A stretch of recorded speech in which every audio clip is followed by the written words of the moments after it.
Você já olhou para uma garrafa de molho Awan e pensou, o que é você? Acompanhante do bife, primo chique do ketchup, um condimento vitoriano que de alguma forma sobreviveu à Revolução Industrial. Se esse for seu caso, você não está sozinho. Embora muitos não saibam o que é o molho Awan, todo amante de bife tem uma opinião sobre ele. E é por isso que hoje vamos tentar descobrir como o molho Awan se tornou o molho mais polêmico do mundo. Mas antes de começarmos, não se esqueça de se inscrever no canal Weird History Food. Depois disso, deixe um comentário e nos diga sobre quais outros molhos você gostaria de ouvir. Beleza, fique confortável porque esse vai ser bom, entendeu?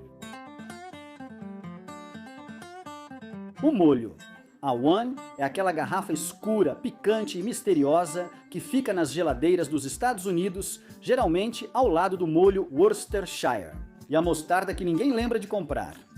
É chamada de molho para bife, mas esse nome é no mínimo enganoso e no máximo historicamente impreciso. Porque Awan não foi originalmente feito para bife ou mesmo para carne especificamente, e certamente não foi criado para ser controverso. Na verdade, Awan começou sua vida como algo muito mais ambicioso. Um molho feito para deixar tudo mais saboroso, então para entender como Awan se tornou o condimento que as pessoas discutem nos churrascos. Vamos voltar tudo até a Inglaterra vitoriana, que também produziu o Morro dos Ventos Uivantes, a Revolução Industrial e Jack, o Estripador. A história começa com um cara chamado Henderson William Brent, um chefe britânico e empreendedor do início do século XIX, que trabalhou como chefe pessoal do rei Jorge IV. Brent desenvolveu um molho escuro e saboroso, feito para complementar e não dominar comidas ricas, cortando o peso delas com acidez, doçura e especiarias. Então é menos uma cobertura e mais um toque final. Em 1862, Brent apresentou sua criação na Exposição Internacional de Londres, uma daquelas enormes feiras mundiais onde as nações exibiam maravilhas industriais e conquistas culturais. E aparentemente, molhos.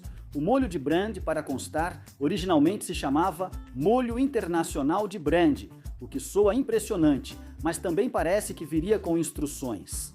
Talvez seja por isso que, em algum momento após sua estreia, ele foi renomeado para Awan. A origem exata do nome Awan é um pouco obscura, mas a explicação mais comum é que Awan era uma gíria britânica para algo de primeira linha ou de altíssima qualidade, como em este molho Awan. Não é número de versão ou código secreto, só uma jogada de marketing do século XIX. A Awan foi vendida primeiro no Reino Unido, expandiu seu mercado para o Canadá e depois para os Estados Unidos, onde teve sua mudança de identidade mais marcante, de molho de uso geral ao acompanhamento mais polêmico para carnes. Um bom molho deve ser mais do que a soma de seus ingredientes, mas os ingredientes são importantes. Então, o que realmente tem no molho Awan? Bem, a lista inclui purê de tomate, vinagre destilado, xarope de milho, sal, passas, especiarias, alho, cebola e purê de laranja esmagada. Sim, laranjas, o que surpreende, mas são importantes. O ingrediente traz doçura sutil e toque cítrico, equilibrando a acidez do vinagre. Isso não faz o Awan ter gosto de laranja, mas suaviza o sabor e evita que fique ácido ou amargo. O vinagre também desempenha um papel fundamental. Sua acidez ajuda a amaciar levemente a carne e realça os sabores salgados. Por isso, o Awan combina com carne bovina, suína e batatas, pois corta a gordura e a intensidade. Com o tempo, a fórmula foi ajustada para adequar a doçura e atender às normas alimentares, mas o sabor principal permaneceu praticamente o mesmo. Nutricionalmente falando, o Awan é tranquilo. Ele é baixo em gordura e calorias, mas relativamente alto em sódio e açúcar para um condimento. Definitivamente não é saudável, mas também não é o vilão que dizem. Como outros molhos, a moderação faz diferença. Mas, convenhamos, uma salada pode ficar pouco saudável com muito molho. Quanto aos concorrentes, a 1 fica ao lado de outros molhos para carne, como Heinz 57, molho HP e vários molhos para carne feitos em casa. A maioria dos concorrentes usa bastante vinagre, tomate e especiarias, mas o purê de laranja da A1 é único e traz um equilíbrio marcante entre doce e salgado. O que diferencia a A1? Um dos concorrentes não é só a lista de ingredientes, mas o equilíbrio. A Heinz 57 costuma ser mais doce e espessa. O molho HP é mais escuro, maltado e com sabor salgado mais intenso, enquanto muitos molhos de carne modernos são defumados ou picantes. A 1, por outro lado, fica no meio termo. O doce nunca domina. A acidez aparece rápido e depois sai de cena. Elementos frutados equilibram o vinagre, criando um molho que interage com o alimento, não apenas o cobre. Essa adaptabilidade é o motivo pelo qual A1 continua aparecendo em lugares inesperados. Misturado em marinadas, mexido em molhos, jogado sobre ensopados ou usado como tempero prático nas cozinhas de casa, é um consertador nos bastidores, ajustando os sabores discretamente para que fiquem em harmonia. O que explica as pessoas continuarem comprando, mesmo jurando que não fariam. Como mencionamos antes, a 1 não foi realmente criado para bife. Originalmente, era comercializado como um molho para qualquer coisa, carne, vegetais, sobras, o que você tivesse à mão. Comestível ou não, ele serve para realçar o sabor, não para salvar uma proteína específica. A associação com o bife só começou mesmo em meados do século XX, depois que a marca foi adquirida pela empresa que viria a se tornar a Kraft Heinz. Na década de 1960, a Kraft rebatizou o A1 explicitamente como um molho para bife. Por quê? Porque a América do pós-guerra amava carne bovina, as vendas de bife cresciam e churrascarias eram símbolos de status em todos os lugares. Ao mesmo tempo, o churrasco no quintal virava estilo de vida. Bife não era só jantar, era masculinidade, sucesso e motivo para comprar um avental divertido para o pai no Dia dos Pais. E reinventar o A1 como um molho para bife foi um golpe de mestre do marketing. De repente, esse condimento britânico virou o acompanhamento oficial da carne favorita dos americanos. Sim, isso se deve muito aos comerciais marcantes que a marca fez ao longo dos anos. Desde o A1, fazendo hambúrgueres terem gosto de hambúrgueres de bife, até celebridades como Andy Griffith, como porta-vozes. Nada melhor junto. Em todo o mundo. Os comerciais do A1 sempre destacam que é o molho de quem entende do assunto. E talvez haja razão nisso. Curiosamente, há uma razão funcional. A A1 combina com carne bovina. O molho tem ingredientes ácidos e antioxidantes que ajudam a preservar a frescura e realçar o sabor, especialmente em carnes de menor qualidade. Então, enquanto os puristas insistem que um bom bife não precisa de nada, a A1 diz discretamente: claro, mas alguns bifes realmente precisam, e é aí que começa a controvérsia. Entre os entusiastas de bife, a A1 é profundamente polarizadora. Alguns rejeitam totalmente, considerando um insulto à boa carne, enquanto outros admitem usar discretamente em cortes baratos, sobras ou bifes bem passados que precisam recuperar o sabor. Basicamente, a A1 existe nesse espaço onde as pessoas não têm apenas preferências, elas têm opiniões fortes, barulhentas, geralmente expressas enquanto seguram uma pinça. Use com orgulho, e alguém vai dizer que você está errado.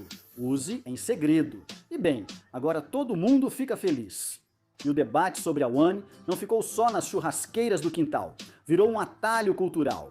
Pedir um bife com A1 em um restaurante dizia algo sobre você, ou nem tão discretamente assim, se você fosse Nicki Minaj, que viralizou ao pedir A1 para seu bife Wagyu na luxuosa churrascaria Boa.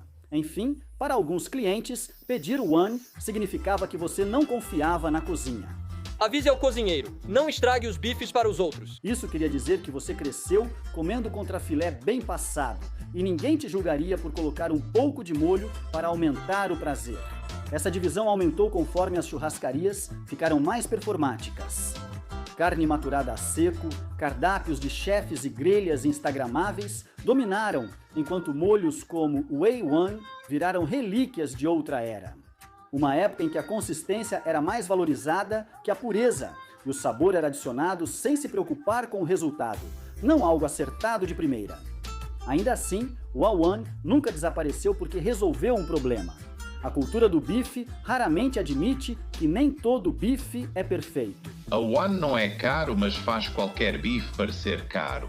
E não vamos esquecer que nem todo apreciador de bife quer perfeição. Às vezes as pessoas buscam algo familiar, outras preferem um sabor ácido ou querem o gosto da comida do pai. E o molho A1, para o bem ou para o mal, tem gosto de lembrança. Em 2014, algo interessante aconteceu. O molho A1 discretamente tirou a palavra steak do seu nome. Ele simplesmente virou molho A1. Isso não foi aleatório, nem um sussurro profundo dos ancestrais ingleses. Isso coincidiu com a queda no consumo de carne bovina e uma mudança cultural para dietas mais variadas. O bife já não era mais o centro indiscutível da mesa americana.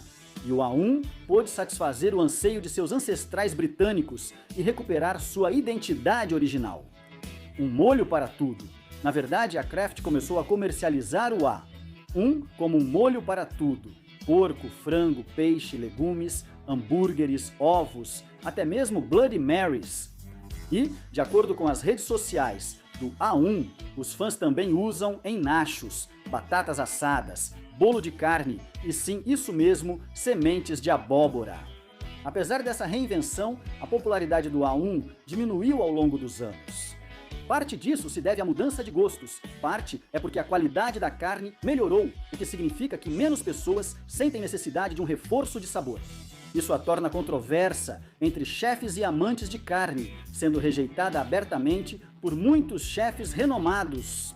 Alguns chefes famosos descartaram o A1 como desnecessário ou muito forte, especialmente na alta gastronomia, enquanto outros o defendem como um clássico nostálgico, com um propósito específico.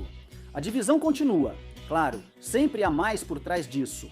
O lento declínio do A1 reflete mudanças mais amplas em como as pessoas cozinham e comem. O acesso a temperos aumentou, os cozinheiros caseiros estão mais aventureiros e espera-se cada vez mais que os molhos contem uma história. Seja regional, artesanal ou feito à mão, o A1 conta uma história diferente. É industrial, padronizado e descaradamente a moda antiga, e mesmo assim sobreviveu a inúmeros outros condimentos mais modernos. Exatamente porque nunca fingiu ser outra coisa, não tentou se reinventar como artesanal, não mudou de nome para algo irônico, apenas ficou lá na prateleira esperando o momento em que alguém precisasse dele. A questão é que A1 é um molho da era vitoriana, nascido na Grã-Bretanha, com apelo de marketing, realçado com cítricos e próximo da carne bovina, que acidentalmente se tornou um fenômeno cultural. Não é só um molho para bife, na verdade nunca foi. É um realçador de sabor criado para cortar a gordura, salvar pratos sem graça e provocar discussões à mesa do jantar. E sinceramente, isso é muito legal, porque gostando, odiando ou usando só escondido, você sabe qual é o gosto de A1. E no mundo lotado dos condimentos, esse tipo de identidade é A1. E você, o que acha? Em que tipo de comida você coloca A1? Conta pra gente nos comentários. Confira também outros vídeos do Weird History Food.